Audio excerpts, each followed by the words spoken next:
தமிழகத்துல வருகின்ற 2026ஆம் ஆண்டுக்கான அரசு பொது விடுமுறை தினங்கள் அறிவிக்கப்பட்டுள்ளது. தமிழக அரசு ஊழியர்களுக்கு ஒவ்வொரு ஆண்டும் பொது விடுமுறை பட்டியல் முன்கூட்டியே வெளியிடப்படும். அதன்படி 2026 ஆண்டுக்கான தமிழ்நாடு அரசு விடுமுறை பட்டியல் வெளியாகியுள்ளது.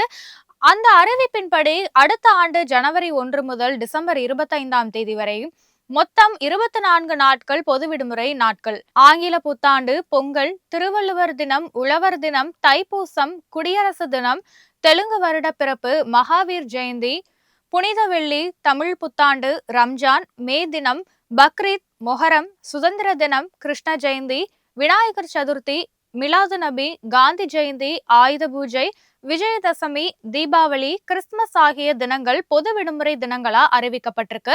அதிகபட்சமா ஜனவரி மாதத்துல 5 நாட்கள் பொது விடுமுறை நாட்கள் வருது. மார்ச், ஏப்ரல் மற்றும் அக்டோபர் ஆகிய மாதங்கள்ல தலா 3 நாட்களுக்கு பொது விடுமுறை வருது. தைப்பூசம் மற்றும் முக்கிய பண்டிகையான தீபாவளி பண்டிகை ஞாயிற்றுக்கிழமைகள்ல வருவதும் குறிப்பிடத்தக்கது.